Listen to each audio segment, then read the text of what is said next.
pas mal ça. De la pure production d'Espagne en plus. En promotion chez Franprix. Chers amis, chers amites, chers mardis, chères mardites, comme Bulle a introduit ce podcast, vous savez désormais que nous mangeons des fraises qui viennent de Espagne. Ouais. Espagne, voilà. Charmant début. Nous sommes très heureux de vous retrouver en ce mardi. Alors, en ce mardi spécial, puisque épisode de mardi. On l'avait pas. La transition était un peu raide. C'est la première fois qu'on le manque. Alors, on le refait. Okay. Nous sommes très heureux de vous retrouver en ce mardi tout à fait ordinaire, comme tous les autres, puisque tous les mardis, comme toutes les mardites, nous faisons votre podcast favori, j'ai nommé Mardi. C'est mieux comme ça, c'est mieux, c'est plus fluide. Ok, super. Alors, c'est une blague sur le 1er avril. Enfin, bref, c'est vrai. Mais le 1er avril, c'était la semaine dernière. Et vous avez... C'était la semaine dernière. C'était la semaine dernière. C'était la semaine dernière. Ouais, c'était la semaine dernière. Le temps passe comme des voitures. Ah, comme des voitures. Et vous avez d'ailleurs adoré l'épisode qu'on a posté le lendemain du 1er avril sur nos séquences cultes, nos séquences préférées. Et on a décidé de vous en faire une deuxième partie tout de suite aujourd'hui. Comme ça, on enchaîne. Comme ça, vous avez la suite logique, le deuxième épisode. Jingle. Voilà, c'était un jingle de premium qualité. On a décidé aussi qu'on allait se mettre à filmer les Mardi Madi et à donner accès à la vidéo pour les auditeurs premium. Donc c'est seulement 3,12 € par mois. Et les auditrices. Et les auditrices, bien sûr, voilà, qui veulent profiter de la vidéo. 3,13 €, voilà. Parce qu'on aime la discrimination. J'ai pas compris. C'est pas grave. Alors, tout de suite, sans plus attendre, du coup, c'était une blague, la vidéo? J'ai pas compris. Mais ça dépend, t'es abonnement premium ou pas? Parce que si tu payes pas, tu peux pas nous voir. Alors, oui, c'était une blague. Il faut savoir qu'avec moi, on reconnaît pas les blagues au nombre de rires qu'elles suscitent, mais à l'intention. D'accord? Parfois, j'ai des trucs qui sont pas des blagues qui font rire, c'est pas des blagues. Parfois, j'ai des trucs qui font pas rire, c'est des blagues. Ok? Voilà. Donc maintenant, on le sait. Là, il y a Juliette qui rigole, mais on l'entend pas. Ouais, les intros sont longues, mais parfois, on se fait t'avais plaisir. roté au micro. Ouais. Et là, on n'y arrive juste pas, quoi. On se fait plaisir, tu vois, c'est fluide, c'est cool. Tout de suite, Bulle Prévost qui vous fait de la ASMR en croquant une fraise. Voilà. Elle a à peine fait du bruit, mais c'est pas grave, on attendra quand même. Ça marchera. Alors, avant de commencer cet épisode 2, sur les séquences cultes, petit retour sur l'épisode 1. Est-ce que vous pourriez... Ce qui s'est passé la semaine Previously on Mardi Madi. Oh, c'est trop bien. Non, juste rapidement, au vu de nos expériences respectives de l'épisode de la semaine dernière, pour vous, c'est quoi une séquence culte? Bulle. Oh, vous êtes des bâtards.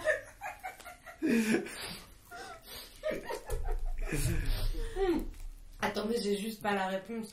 Une séquence culte. En plus, tu sais que je me suis posé la question parce que quand il a fallu que je réfléchisse à mes séquences cultes cet après-midi, parce que spoiler, on n'était pas vraiment encore au courant de ce dont on allait parler aujourd'hui, à part cet après-midi, j'ai vraiment eu un moment de me dire, genre, je peux pas avoir autant de séquences cultes dans ma vie. Ouais. J'ai l'impression d'avoir celle qui m'avait le plus marqué, et c'est ce que je disais d'ailleurs en off. En fait, j'ai l'impression que la semaine dernière, j'ai surtout parlé de toutes celles qui m'ont fait pleurer. Et du coup, genre aujourd'hui, bon, cela dit, ce n'est pas complètement exception, hein, mais aujourd'hui, j'essaie de réfléchir. Non, mais attends, il n'y a pas que des trucs qui m'ont ému aux larmes, dans le sens émotion forte de tristesse ou de choc, qui ont marqué ma vie. Et surtout qu'en plus de ça, j'ai l'impression de passer les 70% de mon temps à rigoler. Donc il y a forcément des trucs dans mes séquences cultes qui sont aussi dus à quelque chose de très léger, quoi. C'est vrai. Et c'est à ça que j'essaie de reconnaître mes séquences cultes aussi. Donc c'est les grands éclats de rire, c'est les grands moments d'admiration, c'est les... Ouais. Ok. Voilà. Juliette? Bah, tout comme Bulle, quoi. Non. Oh la vache. Oh, ça c'est la solution de facilité. Et la semaine prochaine, Non, c'est pas moi ok. qui commence, hein. Alors, pour moi, Idem. une séquence culte, c'est un moment dont je me souviendrai et que je pourrais convoquer pour me rappeler et qui me permettrait de me rappeler exactement dans quelles circonstances j'ai découvert tel film, tel livre, tel machin. C'est tout le contexte. C'est quelque chose qui te permet de comprendre tout le contexte. Enfin, qui te renvoie à un moment de ta vie. Ouais, c'est marrant parce que j'allais dire ça aussi. J'avais l'impression la semaine dernière d'avoir parlé de moments particulièrement forts d'œuvres, mais qui sont aussi forts pour quasiment tous les spectateurs ou tous les auditeurs. J'avais plus envie de recentrer cette fois sur une expérience vraiment personnelle d'un moment particulier. Ok, génial. Bah écoutez, sans plus attendre, on va commencer tout de suite avec la première séquence culte. Qui veut commencer? Je sens que vous êtes super agité, vous avez trop envie. Ça bouille par là. Une séquence culte, si. Allez. Je commence. Allez, Bulle, ça fait plaisir. Alors moi, il y en avait une à laquelle j'avais pensé et dont j'avais pas parlé la semaine dernière. C'est d'une séquence épique, donc genre épique. Alors pour le coup, il se trouve que moi, je me souviens pas de la première fois où je l'ai vue. Ah si, en plus, c'est pas vrai, je m'en souviens bien. Mais c'est pas tant ça qui m'a marqué que la séquence qui en elle-même me replonge à chaque fois dans la même émotion. Moi, c'est ça que je trouve fabuleux dans ces séquences cultes. C'est qu'il y en a certaines, peu importe l'âge à laquelle tu les vois, peu importe le public avec qui tu la regardes, peu importe le lieu, le format, tout ce que tu veux, le son, il y a des trucs, l'émotion est la même à chaque fois. Et moi, c'est le cas pour la bataille du gouffre de Helm dans Le Seigneur des Anneaux 2, les 2 tours. Ah oui. Qui, peu importe sur quel format, parce que la première fois que je l'ai vu, c'était sur un écran de télévision qui sautait, parce que c'était à Bagnols-la-Forêt, dans ma maison dans le sud, donc autant dire l'électricité est franchement hasardeuse, entourée de ma famille avec un son pourri, et j'ai dû le revoir quelques années après en version longue chez moi, enfin bref, à chaque fois, j'ai l'impression de devenir un héros. C'est tellement épique cette bataille. Pour moi, ça représente la meilleure bataille, et j'ai encore jamais vu de bataille aussi épique dans toute ma carrière, j'allais dire. Dans toute ma carrière. Non mais... Les batailles du Seigneur des Anneaux, franchement, très largement. Oui, mais celle-là, c'est vraiment la meilleure. Les autres, je trouve. Alors pourquoi celle-là, c'est la meilleure? Déjà parce que je trouve qu'ils ont réussi à rendre le truc hyper dynamique. Parce que, déjà, en fait, moi, le truc qui me frustre, que ce soit dans les bouquins ou dans les films, c'est qu'il y a des séquences que t'attends. Tu sais, ils te font une sorte de truc à retardement où tu sais que ça va péter de toute façon. Et ils te résolvent le problème en 3 pages ou 2 minutes et demie. Moi, ce que j'adore dans le gouffre de Helm, c'est que c'est une séquence de bataille qui est longue en fait, ça dure au moins 10 minutes, et tu vois pas forcément des milliers de morts, mais il se passe plein de trucs, et tu sens que genre, quand il t'explique que la bataille elle dure toute la nuit, bah t'y crois, parce que ça fait 10 minutes que tu vois, sans comprendre, des orques, des gens, des nains, des elfes, des humains qui tirent, qui machin, ça sert à rien, mais ça pullule quoi.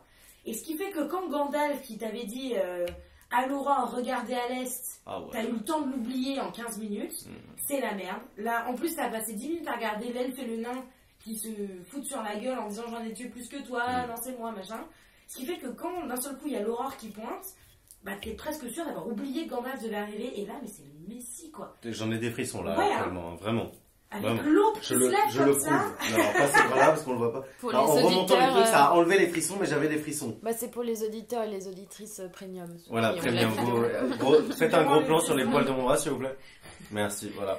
Vous pouvez voir, non, on a toute une team technique qui nous équipe, qui nous entoure. Cette arrivée de Gandalf avec ses chevaux, et tu dis, oh, ils sont sauvés, c'est merveilleux, quoi. Alors que je trouve que tu vois, dans le 3, même la bataille avec les spectres et tout, bah, je sais pas, moi ça l'a moins fait, quoi. Bah, les spectres en même temps, ils ravagent tout d'un coup, donc c'est un peu. Ouais, tu vois, c'est un peu. Merde, quoi. C'est marrant parce que je parlais avec un mec samedi soir qui me disait un truc vachement cool sur Le Seigneur des Anneaux et sur, selon lui, les bons réalisateurs. C'est ceux qui arrivent dans le cafouillis, dans le bordel le plus général, à te faire comprendre exactement où est qui, qui est où, qui fait quoi, etc. Et du coup, c'est en mode genre, ok, il y a les orques qui arrivent par la porte nord, ok, ça arrive par là, tac, empoigner le bélier, etc. Tu vois 1000 scènes qui se déroulent à plein d'endroits différents, mais tu sais, tu visualises exactement tout ce qui se passe. À tout moment, ça te rend un peu omniscient et t'es pas perdu, t'es pas en mode, oh là, attends, il se passe quoi? Enfin, c'est le bordel, mais tu comprends tout. Et ça, c'est un truc de ouf quand même. Mais moi, je me souviens d'autant plus que j'avais vu un truc, comment il s'appelle ce film, que je vous dise pas des conneries. Peut-être vous l'avez vu. C'est un film qui est sorti après, bien après Seigneur des Anneaux, qui s'appelait Kingdom of Heaven. Est-ce que vous l'avez vu? Non, ça me dit rien. C'est un film avec Orlando Bloom, et c'est genre le titre Kingdom of Heaven.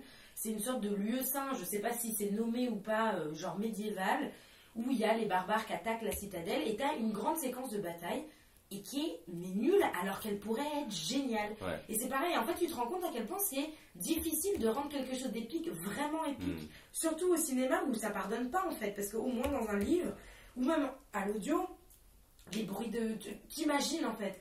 À l'écran, on te donne un truc à manger, et soit tu le digères, soit justement tu dis, ben, c'est un tas de figurants, en fait, là, qui se croisent. Les bruits d'épée, ils ont été rajoutés post-montage, et je trouve que dans Le Seigneur des Anneaux, t'as vraiment la boule au ventre, quoi. Alors que tu sais que c'est les héros qui vont pas mourir, mais quand même, quand il y a Gandalf qui arrive, t'as ce soupir de soulagement, t'as beau faire 15 fois que tu vois la scène, t'es quand même oh yes, ils sont sauvés d'affaires, quoi. C'est Ouais. fou.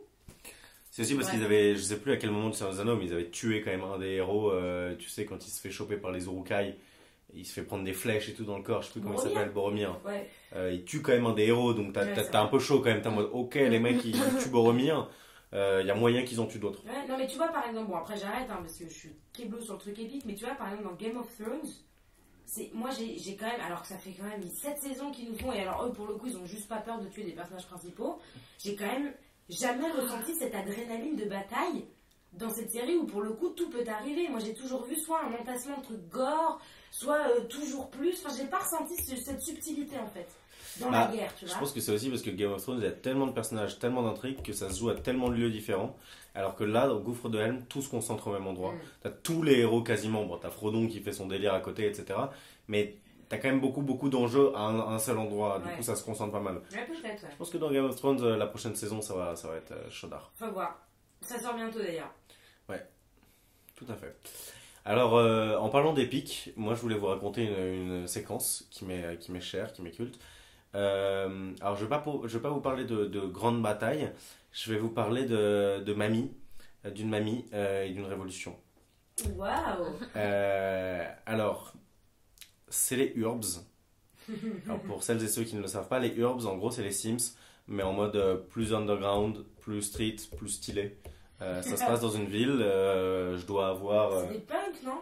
Il y a des punks, il y a des motards, il y a des mamas révolutionnaires, il y a des gens chelous qui traînent, il y a un mec qui fait du saxo à 3h du mat à côté de la pharmacie, enfin genre, c'est un bon délire quoi, tu peux choper un skateboard, tu peux choper une moto, il y a un bon délire et c'est un peu plus loufoque, un peu plus barré et un peu plus glauque que les Sims.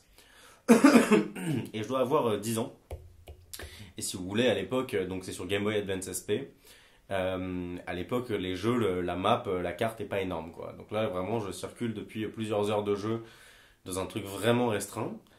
Simplement, je vois clairement, il y a un barrage à droite de la carte quoi. C'est-à-dire, il y a un truc, tu peux pas le passer, une espèce d'échafaudage, c'est bloqué et en bougeant un peu la caméra, tu vois qu'il y a un peu un truc derrière, mais t'es en mode, mais ok, il faut le débloquer, tu vois. Mais je ne savais pas comment le développer et comment le débloquer. Je galérais à le faire. Et ce soir-là, donc j'ai 10 ans, je dors chez mon pote de l'époque, Brandon. Il y avait aussi Sinapeg, c'est dire depuis combien de temps on se connaît. Et on joue aux Urbs pendant des heures et des heures. On essaie de débloquer le truc, on n'y Ils arrive étaient pas. tous sur la même console? Ouais. Bah à l'époque, franchement, il t'en fallait peu, quoi. Vraiment, non, mais... pendant des heures, t'es en mode, ouais, mec, fais ci, fais ça, et tout, c'est trop bien, je sais pas quoi. Donc on se balade dans la ville, on fait des trucs pendant des heures, on débloque pas le truc. Et en fait, il faut savoir qu'il y a un endroit où il y a un espèce de tableau et t'as des quêtes. Et en gros, il y avait plein de quêtes que je comprenais pas parce que c'était en mode aller ramasser un crapaud à 3 yeux dans le cimetière. Mais il n'y avait pas de cimetière, tu vois, il n'y avait pas de cimetière sur ma carte. Donc je savais qu'il y avait un truc de carte à débloquer, mais je comprenais vraiment pas comment il fallait faire. C'était pas indiqué, il y avait rien à... Bref. Et là, au bout d'un moment, il commence à se faire tard et les deux autres, moi j'étais au milieu du lit, on était dans un grand lit tous les trois, on était petits. Et les deux, ils s'endorment. Moi, je continue à jouer, je continue à saigner le jeu pendant des heures et tout. Et là, je me dis, bon, bah, tant qu'à faire, je vais discuter avec un des personnages qui traîne souvent là, qui s'appelle Mama Sarbacane, qui est une vieille mamie, etc., assez drôle, mais qui se vexe facilement. Donc, dans les Urbs, le principe, comme dans les Sims, c'est de faire ami-ami avec des gens en leur parlant de certains thèmes qu'ils aiment. Et il faut comprendre ce qu'ils aiment, parce que elle, Mama Sarbacane, quand tu lui parles d'un truc qu'elle kiffe grave, tu gagnes 2 points. Mais quand tu lui parles d'un truc qu'elle kiffe pas, tu t'en perds 20, tu vois. Donc du coup, genre, c'est un peu chaud. Et tu montes, t'es à 60% d'amitié, 70, 80, etc. Et quand tu arrives à 100, tout d'un coup, genre, il y a une espèce de cinématique, alors qu'il n'y avait pas de cinématique. Genre, la mamie, elle commence à prendre sa canne et elle commence à taper sur le sol avec sa canne. Et il y a tous les autres habitants de la ville qui se rangent autour de nous, qui commencent à taper aussi du sol en mode genre, en mode révolution, tu vois. Et là, tout d'un coup, t'as les échafaudages et les barrières qui tombent, et t'as le reste de la carte qui est ouvert. Et tu viens de faire la révolution grâce à Mama Sarbacane. Et juste là, j'ai pété un câble. Et j'ai évidemment réveillé les deux autres à 3h du mat. Et au lieu d'être en mode, ouais mec, t'es chiant, je sais pas quoi, j'ai fait genre, j'ai réussi, j'ai débloqué les échafaudages. stage grâce à Mama Sarbacane, etc. Et ni une ni deux, endormis, c'était en mode comment t'as fait? Ils m'ont rejoint dans le délire, mais à une vitesse, mais vraiment. Et on a continué à jouer, je crois, pendant 1 heure ou 2 à explorer le nouveau terrain qui était genre 3 à 4 fois plus grand que le terrain de base sur lequel je venais de passer 15 heures. C'était juste un moment épique pour moi parce que juste c'est un moment où juste tu débloques un truc par hasard et ça fait des heures que tu le testes et c'était assez fantastique. Les Urbs, je vous le recommande. Rien que pour mettre à bas le capitalisme dans un jeu vidéo, ça passe crème. Les Urbs. Ça donne envie. Comment ça s'écrit? URBZ. Ah bon? Ouais. Ah, j'ai toujours cru que c'était avec un S. Non, moi. avec un Z. Mais tu vois, il y a une espèce de discothèque avec un password et tout. Genre, t'arrives devant le truc et t'as une espèce de porte et t'as un truc qui coulisse genre, et tu vois juste 2 yeux qui te regardent et qui te fait genre mot de passe. Tu vois, genre, tu connais pas le mot de passe, tu vois, t'es en mode, je sais pas et tout. Genre, et genre, tu peux le soudoyer, le mec et tout. Enfin, genre, c'est un bon délire, c'est un bon délire. Très bon délire. Juliette, à ton tour. Du coup, moi j'avais oublié d'en parler la semaine dernière, mais donc il y a enfin comment dire, c'est pas une séquence culte parce que c'est plus un album culte, mais donc c'est l'album Alphabetical du groupe français Phoenix. Yes. Qui j'ai oublié en quelle année il est sorti, mais ma mère l'avait acheté et j'étais jeune, enfin je sais pas, 7, 8, grand max 10 ans. Et j'aimais trop la pochette, qui est moche en fait. Enfin, elle est en noir et blanc et en fait c'est une grande image composée de, je sais pas, genre 18 petites images en noir et blanc où on voit genre des cordes de guitare, la tête du chanteur, des trucs... En vrai elle est crado. Et sauf que moi j'aimais trop cet album et je l'écoutais donc en boucle. Et il y avait le livret des paroles, et donc c'est un groupe français mais qui chante en anglais. Et du coup, moi je lisais les paroles, mais je comprenais rien du tout de ce que je lisais. Et j'ai essayé de chanter dessus, mais enfin, l'anglais, quand tu m'as jamais appris, oui. Genre, tu sais pas comment prononcer, tu vois. Et j'avoue, Donc voilà, ça c'est le premier morceau de l'album, je crois. Je me souviens même plus, mais je crois, ouais. Et donc Bull et Ellie le connaissent parce qu'ils m'ont fait une petite surprise avec cet album. C'est vrai, avec Gaïa Ben, si tu nous écoutes. Et qui a un joli clin d'œil du coup à l'anecdote que je vais raconter parce que donc quand j'étais jeune, j'avais quasiment chorégraphié tout l'album qui doit durer 45 minutes, 1 heure. Et en fait, je l'aimais tellement et il y a vraiment des morceaux que je trouvais dansants que avec ma soeur, on avait inventé toute une chorégraphie de tout l'album qui est bien ridicule et dont vous vous approchez dans votre cadeau. Quand tu dis chorégraphie, ça veut dire qu'il y avait vraiment des moves prédéfinis, genre Ouais, mais en fait, je dis maintenant chorégraphie, mais en vrai, je pense qu'on avait genre 5 pas, on les faisait à chaque fois, ouais. Tu vois. Genre, je pense que c'était vraiment pas... C'était pas non plus, on n'avait rien écrit, mais c'est juste que c'était... je pense que je reconnaissais l'album dès la première note jouée, quoi. Enfin, c'est un souvenir d'enfance qui fait que j'ai suivi l'actualité du groupe Phoenix pas mal. Ça fait pas de Phoenix mon groupe préféré, mais ça me renvoie à genre, mon enfance dans mon salon. Ouais, donc j'avais minimum 7 ans parce que j'habitais là où habitent mes parents aujourd'hui. Et ouais, non, ça m'envoie juste un moment de ma jeunesse qui était trop bien. Culte. Ouais, culte. Tout simplement. Ouais. Je pense qu'on faisait bien rire nos parents aussi. Tu m'étonnes. C'est filmé, ça, il y a des petits caméscopes. C'est pas filmé. Que pour les premiums. Que pour les premiums. Ouais, que pour les premiums. À 3,12€. Mais non, c'est vrai que c'est pas filmé, c'est dommage, mais il y a des tu morceaux comme ça. Enfin, je veux dire, la Corée, tu l'as encore ou pas? Non, je pense pas. Ouais. Mais tu vois, par exemple. Franchement, la mémoire corporelle peut jouer. Tu vois. Tu ouais, il faut que je remette l'album. Ouais. Mais ce qui est vrai, c'est que je reconnais les morceaux. Ouais, dès les 3 premières secondes de... Enfin, et j'ai l'impression de les connaître par cœur, quoi. Même les paroles. Alors, du coup, je suis encore en yaourt. Normal. Parce que je suis restée sur on reste les paroles de base. T'inquiète, moi je connais tout Earth, Wind & Fire, mais en yaourt. Après, c'est les Beatles, donc chacun son peu. Bien sûr, le yaourt, c'est là où tu vois la marque de l'enfance, un peu. C'est ça, c'est là que tu vois que le truc est là depuis longtemps. C'est étonnamment là où tu sais que tu les connais le mieux. Tu peux pas me tester sur Phoenix, je connais pas les paroles, mais tu peux pas me tester. De toute façon, moi, quelqu'un qui me dit pas Let's Groove, c'est quelque chose, it's alright, let's groove. c'est quelque chose. mais moi aussi, j'entends Ouais, quelqu'un qui me dit le vrai truc que je ne connais pas, pour moi c'est un mec qui a découvert le Sunfire il y a 2 ans, tu vois. Genre, c'est pas un vrai, tu vois. Genre, c'est pas du tout un vrai. Mais moi aussi j'entends c'est quelque chose. Mais bien sûr, tout le monde dit c'est quelque chose. Et il dit quoi en vrai? Je sais pas, j'ai même pas envie de le savoir, tu vois. La légende dit personne. Pour moi c'est quelque chose, tu vois. It's T'as alright. raison, c'est ça, c'est Ouais, quelque chose. bah, c'est les vrais qui savent, tu vois. Ça, c'est vraiment trop drôle. Ou que genre t'as cru pendant longtemps que le freak c'est chic, c'était le fric, tu Oui, vois. oui, sûr. mais ça, Et- je l'ai cru évidemment. jusqu'à. Moi, je le change Très pas longtemps. comme ça. Hein. C'est sûr. Le fric fric, c'est c'est chic. Bah ouais. Of course. Ok, magnifique séquence culte, ça fait plaisir. Non mais c'est cool. C'est cool d'avoir de la musique dans ces séquences C'est cultes. quelque chose. C'est quelque chose. And Tout it's à fait. alright. It's alright. Ok, Bull, je t'en prie. Et bah alors, c'est marrant parce que je Séquence pense à un culte truc suivante. là, séquence culte suivante, justement à l'audio, dans ce genre-là. Moi, j'aimerais vous parler d'un truc qui est une séquence culte, enfin qui est une période culte, et qui est pas culte que pour moi en fait, parce que pareil, ça appelle aux aficionados. C'est évidemment le donjon de Nullbuck, et c'est ton album Phoenix qui m'a fait penser à ça, parce que dans le genre Nice. audio que tu saignes au point que tu connais tout par cœur, c'est un peu mon cas, et c'est le cas de plein de gens autour de nous. Et le donjon d'Albuck, alors moi pareil, ça s'accompagne d'un truc qui est un peu honteux, mais comme ça vient d'un autre pays et que personne ne nous écoute en Suisse, je peux raconter cette histoire, ce n'est pas grave.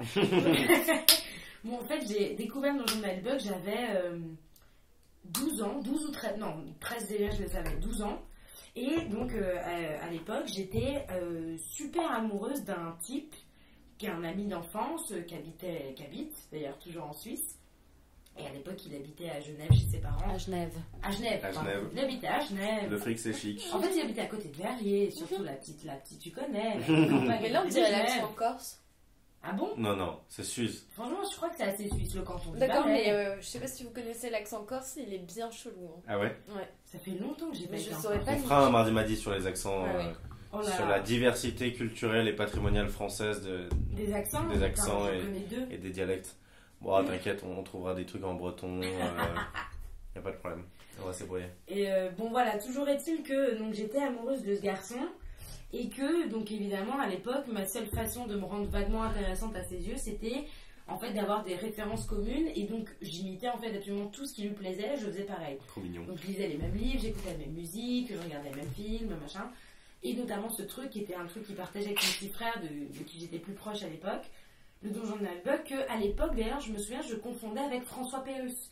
Parce qu'ils écoutaient aussi les 2 minutes du pulp, du pulp, du wow, j'ai du mal à dire. Du pleuple. Du peuple, les 2 minutes du peuple. Et parce que tu sais, comme c'est 2 voix trafiquées, et puis qu'en plus c'est pas non plus des effets de dingue.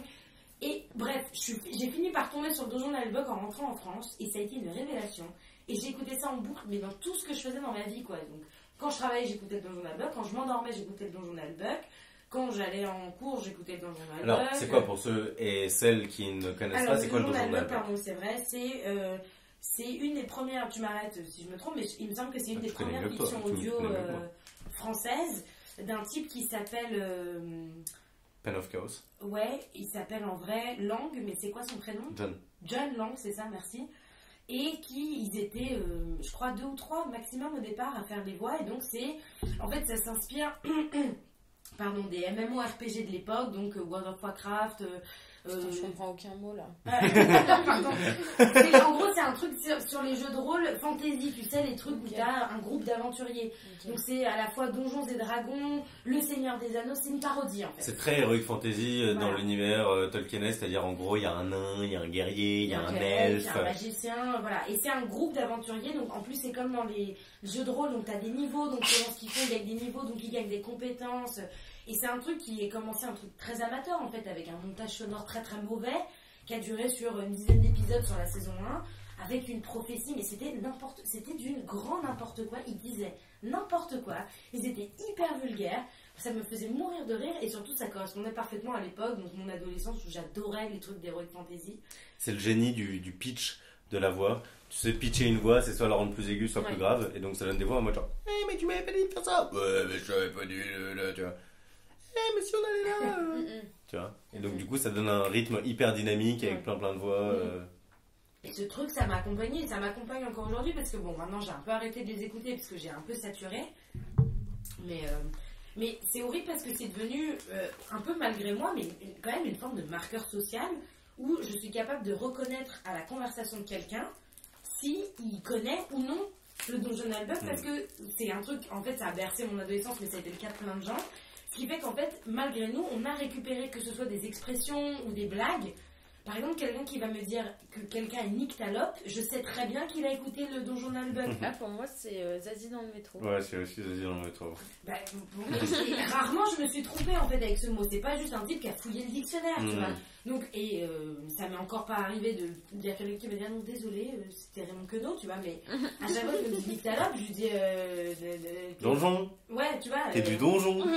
Elle a dit que t'étais une salope, tu vois. Ouais, c'est ça. Nyctalope, c'est-à-dire que je vois dans la nuit. Et les répliques se font en fait. Tu vois le genre d'humour un peu grave. Voilà, c'est débile. Et en fait, c'est ça qui est génial, c'est que en fait, tu peux. Moi, ça m'est déjà arrivé de créer des amitiés ou des trucs à partir de. Et tu passes 1 heure à te faire la réplique. Ce qui est ridicule, ça ne crée rien. Il n'y a rien que tu partages d'autre que ça, mais c'est presque très élitiste comme façon de voir les choses. Mais tu te dis, si cette personne aime le Donjon Bug, alors on aime les mêmes choses. Alors je l'aime. Tu vois, alors je l'aime, on a les mêmes références, on a le même goût, on a le même humour, et ça s'est jamais avéré faux en fait. Et donc voilà, pareil, c'est une de mes. Enfin, c'est une séquence, parce que moi, du coup, je suis une vraie fan. J'ai écouté la saison 1 en boucle, la saison 2, j'ai écouté la remasterisation de la saison 1, j'ai acheté les BD, j'ai acheté les romans, j'ai acheté les bonus audio, j'ai même acheté l'album de chansons que je connais par cœur. Transmédia, ok, enfin, pas mal. Voilà, moi j'ai fait la délire. totale. Mais attends, parce qu'en même temps, ils jouent de la cornemuse dans leur album de musique, et j'adore la cornemuse. Bref, voilà, c'était mon petit coup de cœur pour le Donjon Bug. Je comprends ta petite Madeleine. Et donc ça se trouve sur le site penofchaos.com et c'est toujours téléchargeable gratuitement. Nice, pour ceux qui voudraient découvrir. Alors moi je vais vous parler rapidement d'une séquence culte dont je voulais vous parler la semaine dernière, mais il n'y a pas énormément de choses à dire, c'était juste sur le moment, c'était dingue. C'est le film Avatar, donc avec les hommes bleus, les hommes et les femmes bleues. Alors pourquoi c'est culte pour moi? Parce que... Ellie se pose tout seul les questions. Ça c'est un vrai animateur radio quoi. Si tu m'en se casses, Ellie. Hein. Pourquoi c'est culte pour moi? Tu veux que je développe un peu? D'accord. Allez, développe pour nous. Alors je vous explique, en gros j'adore toujours les films dans un univers fantastique ou avec des pouvoirs, ou j'étais dans un délire, voilà, Harry Potter ou les films de super-héros ou ce genre de choses. De toute façon, tu as toujours été quand même un grand consommateur de blockbusters. Exactement. Et justement, j'avais l'impression un peu d'avoir tout vu. Je sais pas, il y a combien de temps c'était? C'était peut-être il y a 4-5 ans. Je peux piquer, rouler? Ouais, vas-y, je t'en prie.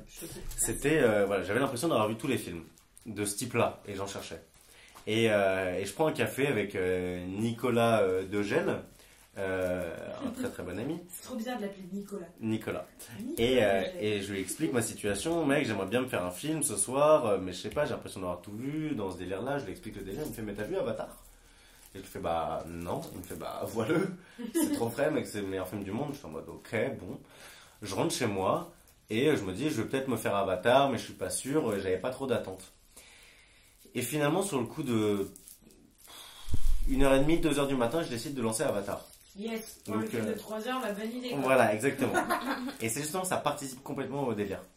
Et si vous voulez, là, je suis dans ma chambre, je suis chez mes parents, il est 2h du matin, tout le monde dort, je suis dans le noir, je sais que tout le monde dort autour de moi. Et là, je lance le film, et là, je trouve un stream en mode Full HD, genre magnifique. Et là, un film duquel j'attendais pas, en muet, en version muette, sous-titré coréen.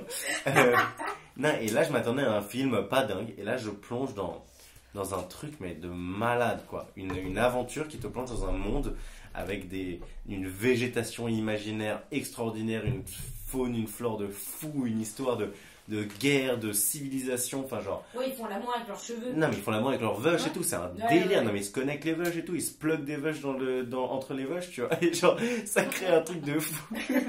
les têtes... la tête de Julien. Les têtes des deux, moi genre, ça va en couille là. Non, mais c'est un délire, ils ont une divinité, c'est l'arbre, c'est Ewa, il leur parle et tout, enfin genre ça, il y a des drames, des désastres, enfin, c'est méga épique.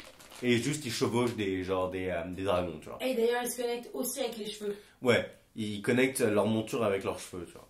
Et non mais c'est juste, et la musique est dingue et ça te fait vivre une aventure. Et j'ai vraiment vécu dans ma chambre, en plein milieu de la nuit, une aventure où vraiment je suis comme rarement rentré dans mon écran. Et j'étais plus dans ma chambre. Et vraiment, mais j'ai vécu l'épopée, quoi. J'étais sur le dragon. Donc j'ai eu une petite fascination pendant les quelques semaines qui ont suivi sur Avatar, où j'ai commencé à regarder toutes les vidéos YouTube de making of, de théories, de trucs comme ça. Je me suis fait tout sur Avatar. Et juste, voilà, j'ai vécu cette aventure un soir. Si bien qu'entre temps, j'ai dû me le revoir 3-4 fois. Et tu kiffes autant à chaque fois? Et je kiffe autant à chaque fois. Ah, c'est trop bien. Pour la bonne et simple raison que je me mets toujours exactement dans la même situation. C'est-à-dire que Avatar, quand je me le rethéma, et je compte me le rethéma à peu près tous les 2-3 ans, 2 ans peut-être, je le regarde à 3h du mat en éteignant toutes les lumières et juste en pétant un câble, quoi.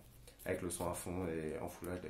Putain, la prochaine fois, comment je le regarde avec toi? Parce que moi j'en ai gardé un bon souvenir, mais pas. Putain, moi non, je l'ai pas vu, d'âme, quoi. Non mais franchement, c'est fou. C'est les ressorts narratifs évidents, c'est tout ce que tu veux, c'est pas un film d'auteur ou quoi, mais juste, pour moi c'est un choc, genre en termes de monde créé et de à quel point tu rentres dans le truc, quoi. Alors que c'est des hommes bleus, tu vois, genre c'est pas en mode... Mais c'est des hommes? Non, en plus. Précisément, c'est des avatars. En gros, c'est l'histoire, pour vous le résumer, des humains qui débarquent sur une planète éloignée de la Terre. Et il y a toute une civilisation qui y habite, qui sont des hommes bleus. Et du coup, les humains ont créé des espèces de corps inertes à l'image de ces populations que tu peux habiter toi en tant qu'humain grâce à une machine et grâce à une correspondance ADN. C'est bien que genre le héros, qui est un mec handicapé en fauteuil roulant, il a une correspondance ADN de ouf, il peut rentrer dans l'avatar et du coup il va explorer avec une meuf qui habite vraiment sur cette planète, alors que lui en vrai c'est un humain dans un corps qui n'est pas le sien, va explorer ce monde. Et arrive le moment où évidemment il est torturé entre son appartenance à l'espèce humaine et son amour absolu pour cette civilisation qu'il vient de découvrir, quoi. Et c'est juste fou. Voilà. Tu l'as bien vendu. Merci. Mais c'était pas censé être le film le plus cher de l'histoire du cinéma ou je sais pas quoi? Franchement, c'est possible. Il y avait, en tout cas, je me souviens qu'à sa sortie, il y avait eu un truc genre c'est révolutionnaire parce que les 3/4 du film, voire les 90% du film sont des graphismes. Alors, il y a ça, il y a de la CGI et tout. C'est aussi le premier film en 3D. Ah, bah c'était pour ça. Ah, mais oui, c'est pour ça qu'on en a beaucoup entendu parler. Le premier film en 3D. Et pour le coup, je trouve que ça fait sens. Ouais. Ça devait être de la 3D un peu pas ouf, mais ça fait sens parce qu'il y a vraiment un délire immersif. Et du coup, tu l'as jamais vu en 3D, toi? Non, mais j'y tiens pas particulièrement parce que la 3D ça me fait un peu mal à la tête. Ouais, et genre, au contraire, ça m'immerge pas, ça me sort un peu, tu vois. C'est un ça peu. Me fait mal à la tête. T'as des lunettes et tout, t'es pas. Mais attends, on n'avait pas vu Love en 3D? Si, parce qu'on se fait éjaculer à la gueule au début. Oui, mais c'est une autre histoire. C'est vrai, on parlera un autre jour. Juliette, peut-être que... Alors moi, c'est un film d'un tout autre genre. Donc je voulais parler de Hiroshima, mon amour, qui est pour moi... Le film est culte, mais donc je vais plutôt parler de la séquence d'ouverture. Et pour la petite anecdote, en fait, j'avais lu le scénario avant de voir le film parce que c'est un film d'Alain Resnais et le scénario est de Marguerite Duras et c'est une œuvre littéraire en soi. Mais juste c'est un scénario de Marguerite Duras ou c'est un roman? Alors c'est ça qui est compliqué, c'est-à-dire que c'est une commande de Alain Resnais pour Marguerite Duras pour un film, mais sauf que c'est en soi une œuvre littéraire, c'est l'écriture de Marguerite Duras. Si le film n'avait pas existé, le livre serait suffisant. Le livre, ouais, c'est une œuvre telle quelle, indépendamment du film. Et les deux, vraiment, moi, il y a pas une des formes que je préfère plus que l'autre parce que les deux sont vraiment rassasiantes, en fait. Et donc, j'avais lu le scénario avant de voir le film, et le film, je l'ai vu en classe de terminale, en philo. Et c'est notre prof de philo, on avait 3 heures de philo le samedi matin, c'était horrible. Et un samedi matin, elle nous a... on est arrivé en cours et elle nous a dit « Oh, mais on va regarder Hiroshima, mon amour ». Et j'étais trop contente parce que j'avais lu le scénario, je sais pas, peut-être 2 mois avant, heureux hasard. Et c'était ma pote Luce Roux qui m'avait prêté ce bouquin et je la remercie profondément. Et en fait, la scène d'ouverture, c'est donc à Hiroshima. On voit le champignon qui explose. Et les deux personnages, on les découvre à travers un fondu enchaîné. Donc, c'est-à-dire que... Vous l'avez vu tous les deux ou pas? Non. les particules explosent, enfin on voit qu'il y a une explosion, et petit à petit, donc c'est en pellicule, ça se fond dans une image des deux corps qui sont en train de faire l'amour ensemble, et ce qu'on voit juste, c'est juste des dos ou des jambes, enfin des parties, en fait c'est comme une dissection du corps dans le film, et on comprend qu'ils sont très intimes et très proches, et sauf que sur le premier plan, ils ont comme des paillettes sur le corps, après c'est de l'eau, et en fait ça se transforme en cendres. Petit à petit, on découvre que c'est comme s'ils faisaient l'amour pendant l'explosion et qu'ils ont les résidus sur la peau. Et en fait, je la trouve magnifique cette séquence parce que donc, le film, la narration du film a lieu donc, bien après la bombe d'Hiroshima. Et c'est un film sur l'histoire et qui se passe là-bas, et elle s'appelle elle et lui s'appelle lui, on n'en sait pas plus. Lui est japonais, elle est française, et elle va à Hiroshima pour essayer de comprendre ce qui se passe, et lui dans tout le film il est dans le déni de ce qui s'est passé à Hiroshima. Elle dit il y a eu des explosions, il y a eu tant de morts, et lui dans tout le film, il va pas arrêter de dire il ne s'est rien passé, tu n'as rien vu à Hiroshima, il ne s'est rien passé à Hiroshima. Alors que justement, la première séquence, c'est dans le musée d'Hiroshima, c'est dans des hôpitaux, où on parle de blessés de guerre et tout. Et pendant tout le film, c'est tu n'as rien vu à Hiroshima. Et c'était super intéressant qu'une prof de philo nous montre ça, parce que du coup, avait été évoquées les questions de l'histoire, du déni, en fait, c'est vraiment un film tu sens qu'il y a une psychanalyse derrière de comment les gens ont ressenti la guerre, parce qu'il est question aussi de la guerre, la Seconde Guerre mondiale, et elle, en fait, a été humiliée parce qu'elle a eu un rapport amoureux et sexuel avec un Allemand, et elle a été tondue, en fait. Et elle parle de cette humiliation, et on la déplace dans un contexte qui est le contexte du Japon, où les gens ont souffert, mais d'autres choses, parce qu'ils ont souffert du nucléaire, et que... Bref. Et c'est vraiment un film, vraiment, j'incite tout le monde à le voir, parce qu'il est magnifique, et dès l'ouverture, c'est un style aussi, je veux dire, c'est un film qui peut-être peut paraître daté maintenant, mais qui est très, très, très poétique et très beau. Et moi, trop bizarre, j'ai rêvé une nuit que j'avais réalisé Hiroshima mon amour. Oui, parce que c'est bien ce qui me semblait, parce que je savais que c'était un film qui comptait énormément pour toi et que tu t'étais identifié d'une manière très forte au réalisateur, mais je t'avais jamais vraiment entendu en parler. En fait, je sais pas exactement ce qui s'est passé, je sais pas si ça a été beaucoup de nuits après avoir vu ce film, mais le fait est que j'ai rêvé une nuit que j'étais la réalisatrice du film, et que je recevais un prix style César du meilleur film ou un truc comme ça, et que c'était moi qui devais avancer sur le devant de la scène et faire un discours et j'incarnais vraiment l'idée du film, quoi. C'était moi qui l'avais eu. Et je sais pas ce qu'il fait. En vrai, c'est ce genre d'œuvre tellement époustouflante que tu dis waouh, j'aurais tellement aimé, j'aurais tout donné pour le faire. Genre, en fait, je crois que même c'est Godard qui avait dit qu'il avait été très jaloux du film, parce que c'est un film qu'il aurait aimé faire, quoi. Et peut-être que je connaissais cette citation, je sais pas. Mais du coup, je me sens très très liée à ce film. Au fond, je sais que c'est pas moi qui l'ai réalisé, mais j'ai un petit truc en moi qui me dit que pourquoi pas. Merci. Ça me touche que tu aies aimé ce film. Mais moi, je me souviens très bien que tu m'avais raconté cette anecdote, on était en Grèce. Ouais. Et du coup, je m'étais dit, c'est trop drôle, il faut absolument que je vois ce film, parce que je l'avais jamais vu, surtout que j'aimais bien j'aimais Marguerite Duras à l'époque, et pour le coup, j'avais jamais vu ce film-là. Et donc, je me souviens parce que c'était l'été où Cinapec partait à Montréal, et donc on se quittait pour au moins 6 mois, si ce n'est un an. Et donc, j'étais rentrée en France à la fin de l'été, dans tous mes états, il est parti, c'est trop triste. Et je sais pas pourquoi, je m'étais dit, mais quelle bonne idée de regarder Hiroshima mon amour à ce moment-là. Et du coup, j'avais regardé ça dans ma chambre la nuit, pareil, streaming de bonne qualité. D'ailleurs, je me demande s'il n'est pas juste pas en accès libre. Je sais pas. Enfin bon, j'avais trouvé très facilement Hiroshima mon amour, machin, et j'avais regardé, et alors moi ça m'avait marqué d'autant plus que tu avais adoré, donc je savais que c'était un bon film que je regardais, Et ça m'avait brisé le cœur d'autant plus que je savais que moi, mon amour, il n'était pas là, quoi. Et c'était tellement joli comme film. Enfin, genre, pour le coup, je vous le recommande aussi. C'est pas juste Juliette qui s'est inventé un truc, c'est un super beau film. Ça vaut vraiment le détour. Ok, bah je vais le voir. Donc, mais c'est vrai que je pense que pour le coup, c'est pas comme Avatar. Genre, tu le vois pas chez toi dans ton lit à 2h du matin, le son super fort. Enfin, le son... Non, mais c'est pas contre, du tout le même genre de film. Si à l'occasion je regarderais, il passe souvent à la cinémathèque, il faut vraiment le voir en salle parce que il faut le voir dans des conditions de projection excellentes, quoi.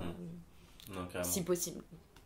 Carrément. Mais sinon, peut-être qu'il est libre de droit. Enfin, qu'il est dans le domaine public. Parce que moi, pour le coup, j'ai regardé seule à 2h du mat dans mon lit et c'était génial. Dans un contexte particulier. Je te le redis. Toi, donc, ça t'a marqué particulièrement, Juliette? Oui, et j'ai fait...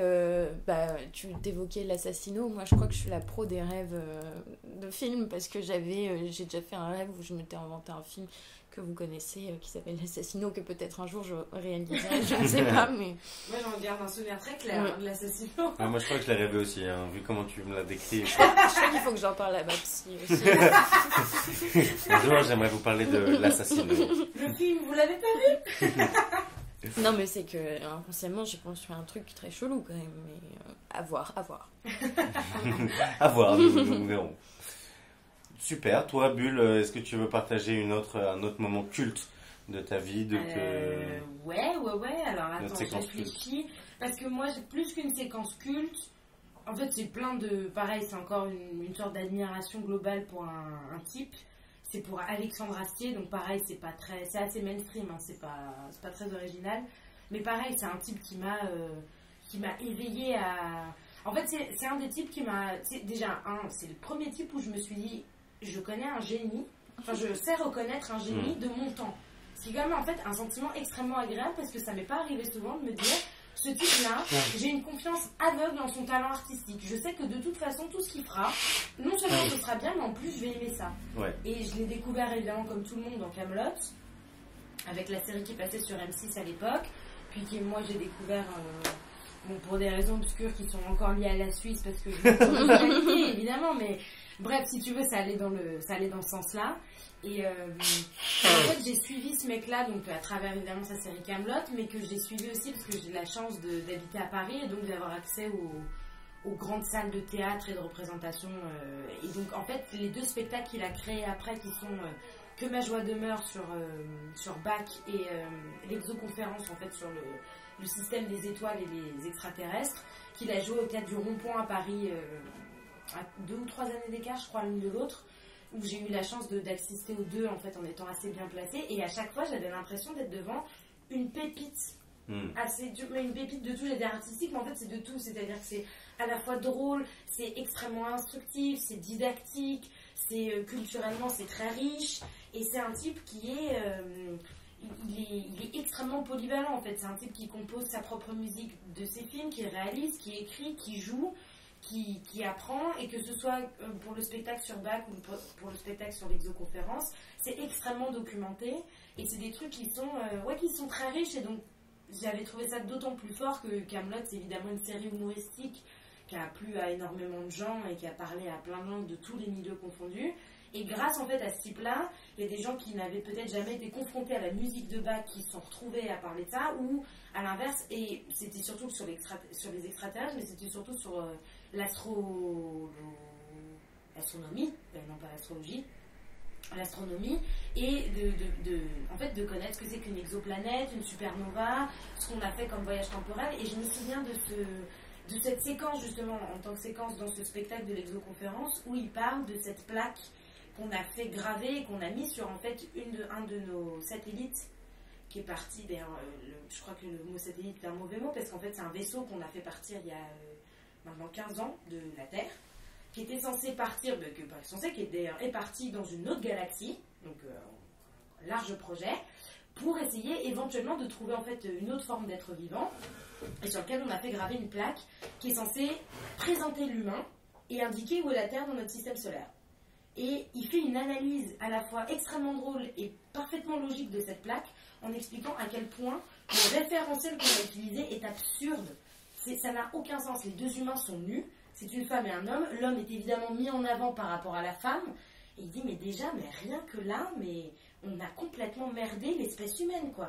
Les mecs, s'ils arrivent, ils vont rien comprendre. Ils sont nus, personne n'est nu dans la rue.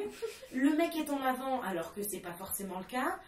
Mais surtout, je crois qu'il dit un truc très juste sur le fait qu'ils disent il est en avant, mais qui nous dit qu'il maîtrise les notions de perspective et qu'ils vont pas juste penser qu'en gros la femme est plus petite que l'homme. Enfin, je veux dire, c'est. Il y a ça, puis il y a évidemment le dessin du système solaire. Donc en gros, pour vous représenter, c'est une plaque en aluminium sur laquelle donc est gravé 2 figures d'hommes à échelle relativement grande, et sous les pieds des 2 humains. Il y a, d'ailleurs, la femme n'a pas d'organe génital, elle a une fente, hein, comme dans tous les trucs, sauf que c'est pas des humains, donc ils sont pas censés savoir ça. Et en dessous, tu as le système solaire avec une flèche pour indiquer la Terre. Donc comme si l'humain, à l'échelle, était effectivement 1000 fois plus grand que notre planète. Enfin, genre, et rien que ça, c'est extrêmement drôle, on suit, et pourtant, grâce à lui, il y a plein de gens qui ont su qu'on avait envoyé un satellite dans une autre galaxie pour essayer de contacter des autres êtres vivants, et rien que ça... c'est génial quoi qu'on puisse toucher à l'astrologie, à l'astronomie, ça fait 2 fois que je fais la faute, à l'astronomie avec un spectacle d'un humoriste en fait. Et je me dis, c'est ça pour moi ça représente un peu, ouais voilà, c'est hyper cool parce que ça représente aussi toute cette ambivalence de, tu sais, tu me parles en latin, je vais parler même placere et ducere en fait. C'est à la fois extrêmement drôle et c'est pas juste de la moquerie ou c'est pas juste un humour à la Patrick Sébastien quoi. T'apprends des choses en doucement sur Patrick Sébastien. Non mais voilà, moi je me suis dit c'est là où en fait on a face à soi quelqu'un qui a tout compris quoi. Ouais. Il arrive à apprendre en divertissant, ouais. Tout à fait. Génial, ok. Moi je me souviens que j'avais eu ce sentiment parce que tu décris, ouais, j'ai l'impression d'avoir devant moi un chef-d'œuvre ou un génie. Moi j'avais eu ce sentiment, mais c'est pas ça dont je voudrais parler là maintenant, mais par rapport à la pièce vous m'aidez un peu, ouais je dis moi Wad, c'est comme ça qu'on prononce, parce qu'à chaque fois je dis tous des oiseaux. Tous des oiseaux, ouais. Ah ouais, c'est vrai. Ok, j'ai eu trop peur. Qu'est-ce qu'il y a? Ça va pas? Il y a eu une couverture qui est tombée. Ah, t'as cru que c'est un enfant? Waouh. Oh là là, mon Dieu. Non, mais il y a eu un cri en même temps. Ouais. Non, c'était un sifflement. Non, il y a eu un cri. Ah bon? Tout va bien. J'ai eu tellement peur. Non, mais j'ai vu juste un voile blanc tomber de la fenêtre d'en face de chez moi, de je sais pas quel étage, avec un cri. J'ai cru que c'était une personne. T'es blanc, Ellie? Ouais, j'ai eu trop peur. Franchement, là, j'ai eu vraiment trop peur. Bref. Je disais, tous des oiseaux. Ouais, donc je veux pas parler de ça, mais juste, j'avais tellement aimé cette pièce que j'avais eu le sentiment d'avoir vraiment assisté à un chef-d'œuvre qui resterait pendant des années. Et c'est rare, et je trouve ça d'autant plus agréable que, ouais, voilà, c'est très précieux. Quoi. Ouais, hyper précieux. Pardon. Cet épisode m'a troublé. Moi, je voudrais vous parler d'un manga. C'est mon manga préféré, je pense. Ça s'appelle GTO. Great Teacher Onizuka. Et c'est un manga culte pour moi, mais absolument culte. Pour plein de raisons. En gros, c'est l'histoire d'un yakuza, d'un mec de 22 ans qui s'appelle Onizuka. Qui débarque, qui sait pas quoi faire comme taf ou quoi, qui est vraiment un yakuza, vraiment c'est le patron d'un gang de motards et tout, enfin c'est un grand malade dans sa tête, 10e dan de karaté, qui sait pas quoi faire et qui débarque comme prof dans une école privée d'une classe ultra rebelle parce que la directrice, il passe un entretien d'embauche avec la directrice, tout le monde dit mais c'est une blague ce mec, c'est un yakuza, enfin je veux dire c'est une caille ce mec là, genre tu vas pas le prendre comme prof. Et la directrice elle est un peu maligne et elle se dit non en fait le mec il va pouvoir peut-être les dompter, la 3e 3 ou la 4e 3, je sais plus exactement. Il débarque dans la classe, il se fait prendre trop cher et en même temps il met trop cher au GDM. Et en gros c'est génial parce que c'est le genre de mec qui est en mode t'as des élèves qui veulent c'est complètement absurde évidemment, mais il y a des élèves qui veulent se suicider et donc genre il arrive sur le toit et les élèves ils sont en mode ouais je vais me jeter, et lui il est en mode genre il allume une clope, il se fout en slip, il se fout une main dans le slip, il est en mode bah vas-y jette-toi, qu'est-ce que ça va faire, tu crois que tu vas attrister quoi que ce soit, et l'élève il est genre comme ça et tout, et puis l'élève il finit par se jeter. Et Onizuka il court et il saute et il le rattrape dans les airs et juste il atterrit sur la voiture du proviseur adjoint, je sais pas quoi. Et en gros c'est une espèce de mec qui fait des trucs absurdes parce qu'il tombe du 4e étage mais il se fait rien et tout. Enfin, c'est un gros malade dans sa tête. Et c'est hilarant. C'est un manga hilarant et en même temps plein de valeurs incroyables parce qu'il y a ce truc un peu épique de genre prof pour la vie quoi. Et j'ai failli devenir prof. J'ai voulu... Non mais à chaque fois que je lisais un tome de ce manga, j'étais en mode ouais non je vais devenir prof. Et dès que je finissais j'étais en mode Non, je vais pas devenir. Si, je vais devenir prof. Je vais devenir Onizuka, j'ai envie de devenir prof. Mais c'est PNL qui a sorti un morceau qui Ouais. s'appelle Onizuka. Ouais, bah c'est clairement en référence Ok. à ce manga. Et donc c'est un manga culte aussi parce que moi je lisais que des shonen quand j'étais petit, donc c'est vraiment un type de manga très particulier, très codifié, et GTO c'est pas un shonen. Et du coup c'est la première fois que je lisais un autre manga de ce type-là, qui était hilarant, et je me souviens d'une scène notamment, qui est ma séquence culte je pense de ce manga. C'est que moi je lisais ce manga à Opéra BD, à Bastille, quand je séchais le judo. J'étais censé aller au judo et je séchais pour aller lire des mangas. Je suis vraiment un cliché. Et en fait, j'étais un petit gamin et le patron de cette boutique me laissait lire en fait sans les acheter les mangas en m'asseyant, en me laissant m'asseoir sur le bord de l'escalier qui menait aux réserves. Et donc je lisais ce manga et je me tapais des barres tout seul. Et une fois, je me suis tapé vraiment une barre où j'ai failli me pisser dessus de rire. Parce qu'en gros, j'ai oublié de préciser que ce mec, Onizuka, il est complètement... c'est un gros pervers, quoi. Il est obsédé, il est puceau, il va absolument coucher avec une meuf. Et il est... et en gros, il croise un ex-prof du même bahut qui dit « Ouais, moi j'ai géré plein d'élèves, tu crois quoi? Je suis devenu prof pour ça, pour gérer des élèves et tout. » Et Onizuka, il est en mode « Ah ouais et tout, mais tu fais comment ?» Et le mec lui dit « Bah... il faut devenir une bête, il faut montrer sa virilité en tant qu'homme à ces petites femmes, je sais pas quoi. » Et le lendemain, Onizuka, il débarque en classe, genre habillé en ours. Et juste à cette tête de ce mec avec des yeux tellement stupides, il est habillé d'une peau d'ours. Et dans sa tête, il est en mode, il faut être une bête. Et juste, genre, je me souviens que ce truc m'a fait hurler de rire dans ce petit magasin de manga et de BD. Je pense que c'est ma séquence culte parce que voilà, c'était juste génial. Et pour la petite histoire, je les ai tous rachetés récemment. Je les ai tous rachetés en collection Deluxe. Donc j'en ai eu pour mon argent, mais franchement ça valait le coup. C'est le seul manga aujourd'hui que je possède parce que j'ai revendu toute ma collection depuis. Mais celui-là, je le vends pas parce qu'il est trop bien. Voilà. Bébé, quelle belle histoire. Merci. Sur Onizuka. Alors moi je vais parler du coup d'une pierre deux coups, je vais parler de deux nouvelles en même temps.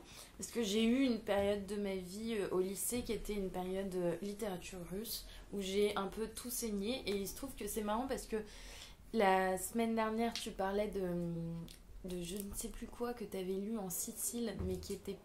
La zone du dehors. Ouais, voilà. d'Amazon. Et bah moi pareil, enfin... pas rien à voir, mais j'étais au Liban et je lisais des romans russes où la plupart du temps ça se passait dans la neige et ils se paumaient dans la toundra ou comme ça, tu vois. Et sauf que moi j'étais sur la plage en plein soleil, il faisait 35 degrés quoi. Mais j'étais genre complètement transportée. Et Genre tu grelottes. Genre tu dis des trucs, t'es sur la plage, tu grelottes. Non mais en un mois j'ai lu plein de trucs quoi. Et j'ai vraiment aimé.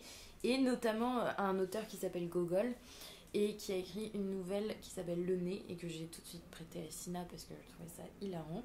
Et en fait c'est une espèce de nouvelle vaudeville humoristique qui doit faire 40 pages, même pas, enfin 30 pages, et qui est, je trouve, beaucoup trop drôle. Et donc, je m'appuie sur la page Wikipédia parce que je me souviens plus de tout exactement. Mais c'est l'histoire... en fait, ça commence donc chez un barbier à Saint-Pétersbourg qui... ah oui, et déjà, ce mec, on nous explique dès le début qu'il a perdu son nom de famille. Mais c'est tout. Enfin, on n'en sait pas plus que ça, tu vois. Mais c'est un peu absurde. Oui, c'est complètement absurde. Et donc le lendemain d'une soirée trop arrosée, il mange son petit-déj et dans le pain, il trouve un nez. Tu vois. Et du coup... sa femme... En vrai, c'est méga badant. C'est pas drôle, c'est non, méga parce badant. Un truc russe, c'est jamais très Genre, très non, tout en du fait. pain dans ta mie, t'as un nez, quoi. Non, parce que c'est plutôt écrit sur un mode très hilarant, en fait. Enfin, c'est pas ça, c'est genre... Alors, il s'appelle Ivan Yakovlevitch, barbier qui vient de perdre son nom de famille. Mais ça veut rien dire, tu vois. Il mange son sandwich et hop, il y a un nez dedans. Et du coup, sa femme lui dit, il faut t'en débarrasser, gna gna gna. Et sauf que, avant qu'il se dise je vais m'en débarrasser, il y a un gendarme qui vient chez lui pour l'arrêter. parce qu'il a un nez. Et donc du coup, il veut le soudoyer. Et là, Google termine cette partie vraiment en queue de poisson. Il dit, donc ouvrez les guillemets, la suite se perd dans un brouillard si épais que personne n'a jamais pu le percer. Fermez les guillemets. Donc, voilà. La ficelle narrative. En mode, ouais, la flemme. La flemme. Et après, il se lance dans une deuxième partie qui est la dernière. Ah non, il y en a 3. Et donc, qui est chronologiquement, et qui se passe en même temps, où donc on est chez un autre habitant de Saint-Pétersbourg. Et ce monsieur se lève et constate qu'il n'a plus son nez. Donc on comprend vite que c'est son nez qui est parti. Et du coup, il entreprend apparemment 10 démarches plus loufoques les unes que les autres afin de récupérer son nez. Et il marche dans la rue et là, il croise son nez dans la rue qui est... son nez est vêtu d'un très bel uniforme brodé d'or. Donc le nez se balade comme ça, vêtu. Mal. Et moi, je lisais ça, mais je me disais, mais soit il y a un truc que je comprends pas, soit le nez, en fait, ça veut dire autre chose. C'est une métaphore, tu vois. Soit on est sur un type complètement chelou qui écrit une nouvelle sur un nez qui se balade sur la perspective Nevsky à Saint-Pétersbourg, quoi. Enfin, et donc voilà. Et le nez, en fait, décide de vivre en tant que nez. Et il décide d'entamer une existence indépendante sous forme de conseiller d'État. Donc voilà. Après, je vous raconte pas tout, il faut le lire. Mais c'est exceptionnel, quoi. Pourquoi c'était culte pour toi? Mais parce que c'était culte, parce que j'étais au Liban, que tout le monde parlait arabe et que moi je lisais une nouvelle sur un nez qui se balade dans la rue de Saint-Pétersbourg. Enfin... C'est bien résumé. Je pense que tu veux t'arrêter là. C'est culte en soi ce que tu viens de dire. Donc Voilà, et la deuxième nouvelle qui est dans le même registre que j'ai lu juste ensuite, c'est de Dostoïevski. Donc La femme d'un autre et le mari sous le lit, qui est le vaudeville par excellence sur un mec qui... C'est très drôle ce truc. Non, mais c'est à mourir de rire. Mais vraiment, c'est les folios à 2 € là. Donc, je laisse, je te le prête. Un mec qui. Il est très tard la nuit, il attend en bas d'un immeuble et il dit qu'il attend. Il est là pour espionner la femme d'un autre. Mais évidemment, on se dit bien, c'est sa femme qui l'espionne. Il essaie de la prendre en flagrant délit d'adultère.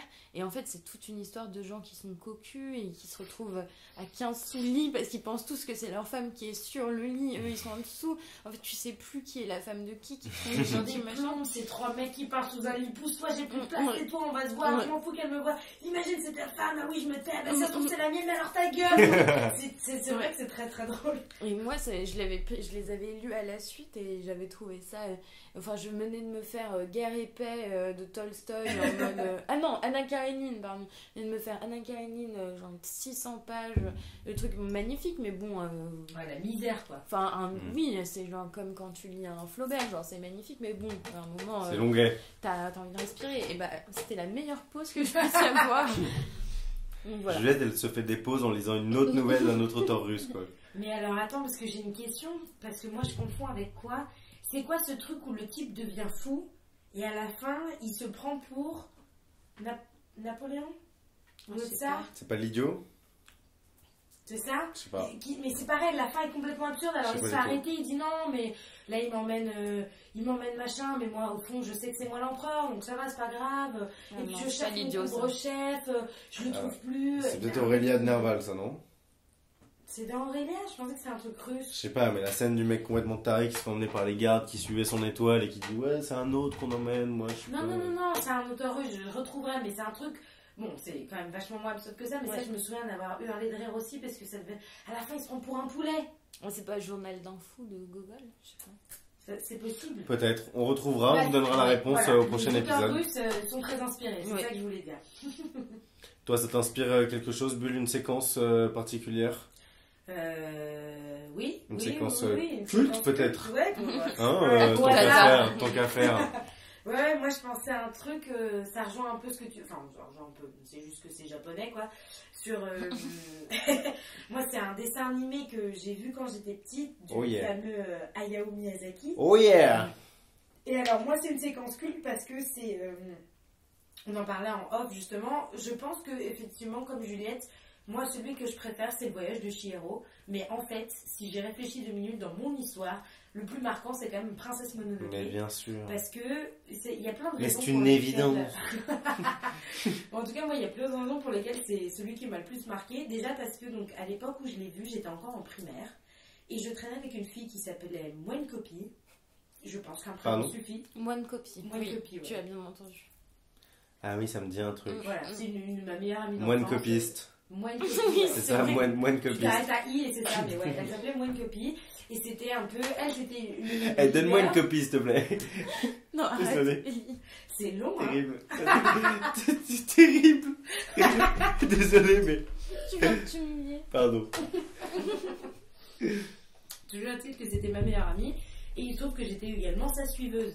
C'est-à-dire que tout ce qu'elle faisait, je le faisais. Tout ce qu'elle aimait, j'aimais. Tout ce qu'elle aimait pas, j'aimais pas. Bref, je me posais pas trop la question. Elle était suisse? Elle est. Non. D'accord. Elle n'a pas je suis suivi pas des amoureuse Suisses. d'elle, mais. Ouais, comme quoi j'ai pas mal suivi des gens. Bref. Ouais, mais c'est pour mieux qu'on te suive après, tu vois. Voilà, c'est ça, pour mieux étendre mes ailes, quoi. Voilà, exactement. Et donc, elle adorait Miyazaki, et notamment, elle voulait tout le temps qu'on joue à Princesse Mononoke. Et moi, à l'époque, je n'avais pas vu le dessin animé. Donc, pour lui faire plaisir, je disais, bien sûr, mais je savais pas du tout ce que je jouais. Évidemment, elle jouait la princesse, et moi, je jouais le loup sur lequel elle montait. Donc, j'ai passé 6 mois dans la cour à faire le loup, c'est-à-dire, en fait, le petit cheval. Quand je vois ce que à 4 pattes, je me niquais les joues et les mains, et elle me montait dessus en disant, allez, Yakoulou. Moi, je pensais que Yakoulou, c'était pas... Ah non, ça, c'est le... Comment il s'appelait, le loup? Le loup, Molo. La mère, elle s'appelle Molo. Et les deux autres. Et les deux, ils ont. Ah, Si, est-ce qu'ils ont des noms, t'es sûr? Ça, je sais pas. Bon, c'est pas Yakoulou, mais bref, c'était le nom du loup là sur lequel elle monte. Et encore, moi j'ai de la chance parce que moi j'étais à monture. On avait une troisième copine qui elle jouait le loup qui juste suivait quoi. Ah oui. Tu vois? Mais qui devait attaquer de patte du coup. Bah oui. Ah, ouais. Mais elle, il y avait personne sur son dos. Moi au moins j'avais le privilège de porter ma meneuse. Tu Ah vois ce que oui, je veux dire? ok. Bref. Waouh. Déjà ça commençait comme ça. Bon. Pas mal. Ouais. Putain, la meuf a du pouvoir quand même. J'avoue. Elle avait beaucoup de pouvoir sur nous, ouais. Mm. Et bref, voilà, l'année passe. Et donc je pars, comme tous les étés, dans ma maison dans le sud, c'est-à-dire une ancienne bergerie réhabilitée vaguement en maison, perdue au milieu de la forêt. Donc évidemment, qui dit forêt dit animaux sauvages, en tout cas, calmons-nous, animaux sauvages français, c'est-à-dire des biches et des sangliers.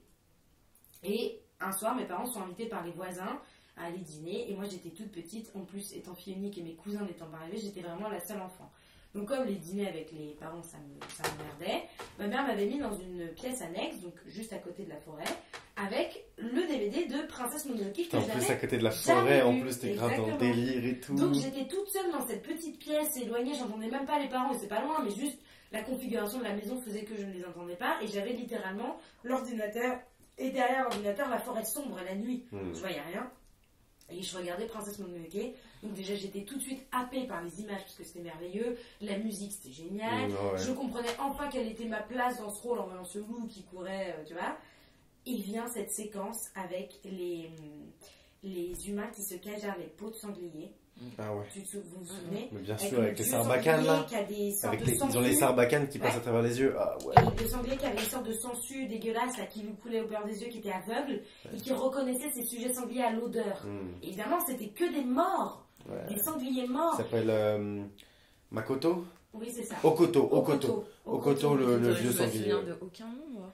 Et il y avait cette armée de sangliers morts avec les yeux vides qui le suivaient et ça m'avait, je me souviens que ça m'avait trop dit, j'avais trouvé ça à la fois merveilleusement beau et mais tellement effrayant parce que j'habitais dans une putain de forêt peuplée de sangliers quoi.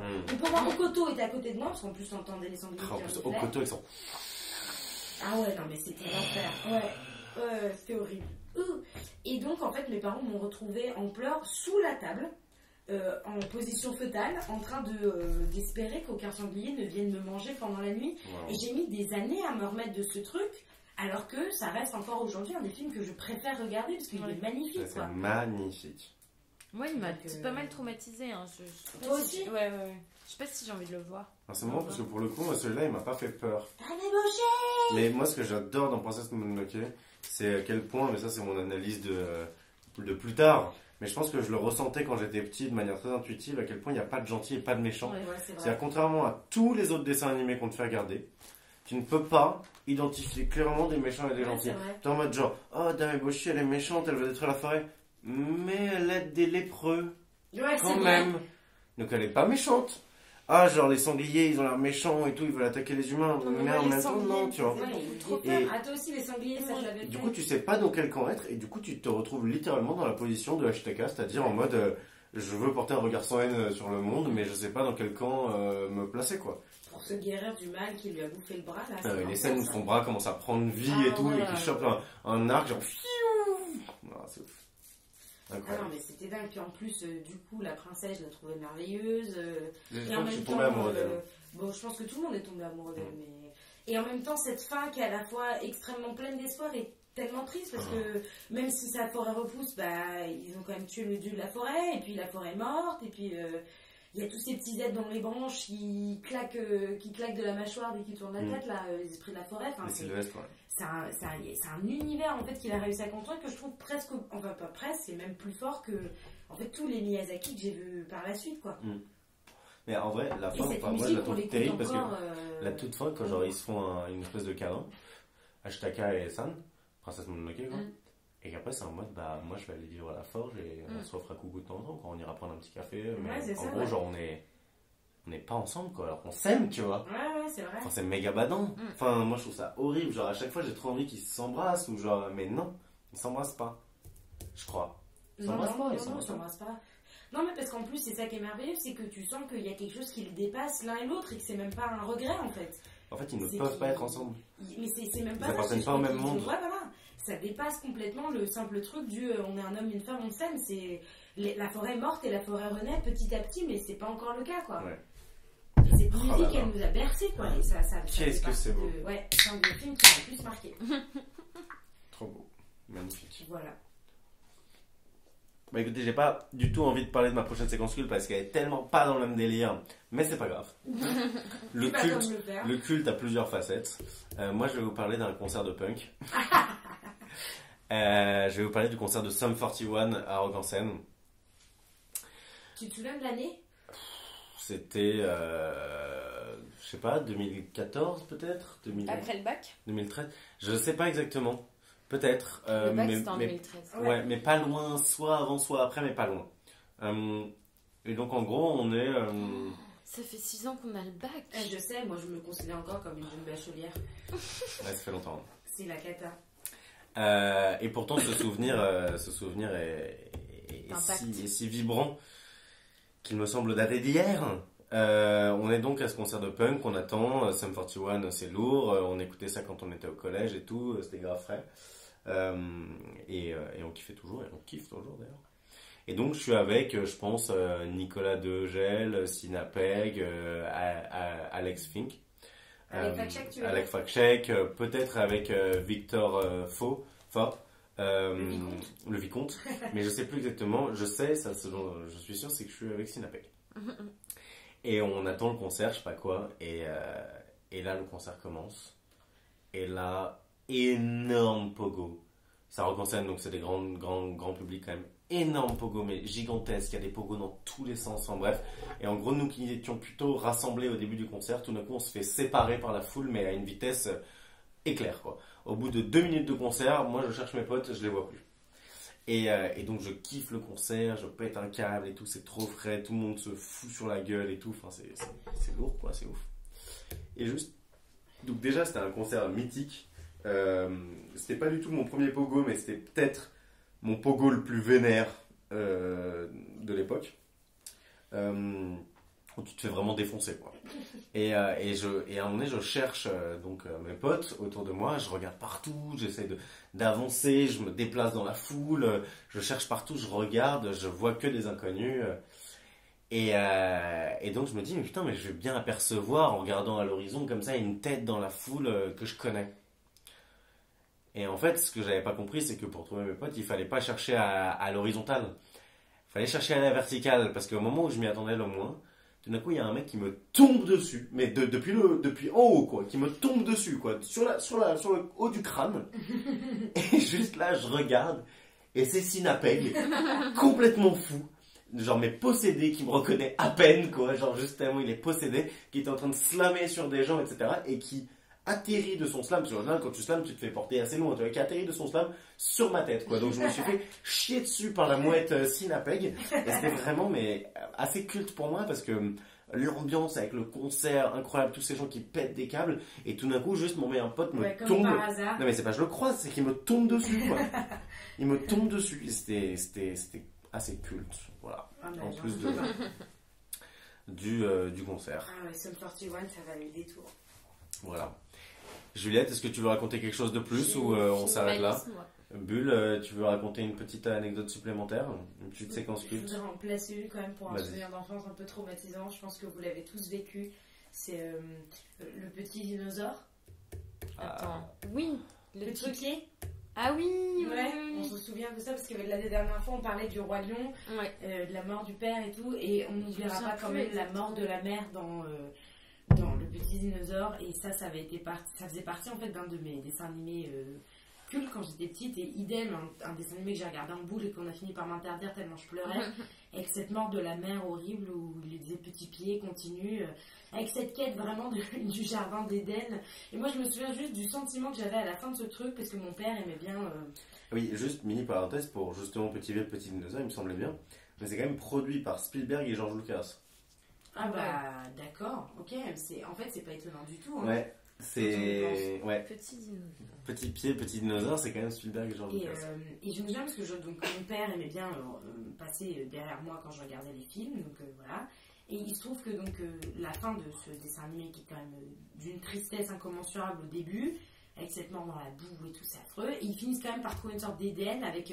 Ils traversent des montagnes, des volcans, et ils tombent sur une sorte de vallée fertile merveilleuse où tous les dinosaures peuvent vivre en paix les uns avec les autres, c'est merveilleux.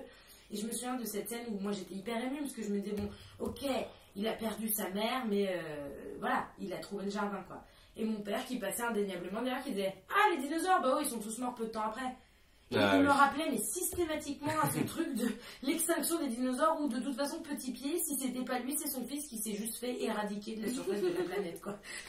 Bon, alors, on a quand même voulu faire des dinosaures, des créatures mignonnes. Bon, on a tôt fait de constater qu'ils sont pas si mignons que ça, les dinosaures. Bien sûr, mais le fait est que tu suivais que des miniatures, des végétariens en plus, hein. Des herbivores, pardon, ah des végétariens.